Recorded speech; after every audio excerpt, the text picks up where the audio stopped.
Well, Calgary is leading the country in flights disrupted by unruly passengers, with WestJet involved in nearly 60% of incidents last year.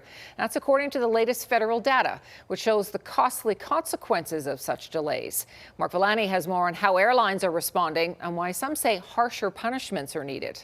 It was supposed to be a relaxing vacation from Montreal to Paris, and then it wasn't. The captain said, some of you might be noticing that we are dumping fuel, and we had to take an emergency landing in St. John's. Calgarian Tony Martins was a passenger on that Air Canada flight. He says an intoxicated man was removed from the aircraft and RCMP arrested him on the tarmac.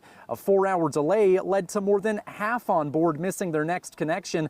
The episode cost Air Canada more than $100,000. Cost of the fuel, landing in another airport unexpectedly, and the paying the crew. There are many inconsiderate travelers, and this one takes the cake. Canadian Airlines reported 114 incidents of unruly passenger behavior last year, ranging from offenses like refusing to sit during landing, vaping or smoking on board, instigating fights, even inappropriate touching or indecent exposure. Calgary leads the way with 45 of those incidents occurring on flights arriving or departing from YYC.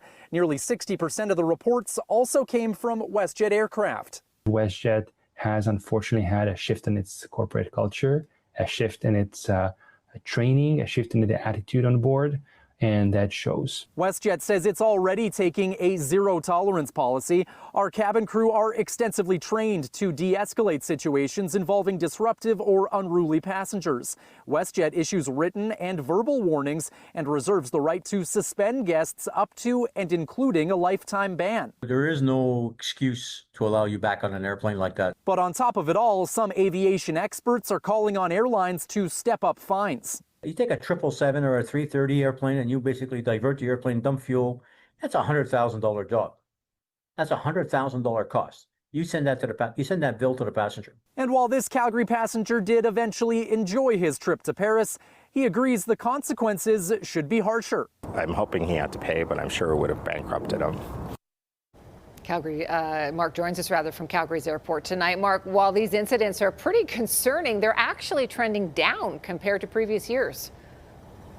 Yeah, that's right, Sarah. 114 reports may seem like a lot, but it's actually down from the 176 back in 2024, 197 in 2023, and 232 all the way back in 2022. Now, during the pandemic, Canada also saw more than 1,000 complaints for passengers that didn't comply with mask mandates. So certainly that explains some of the frustration on board that we're seeing.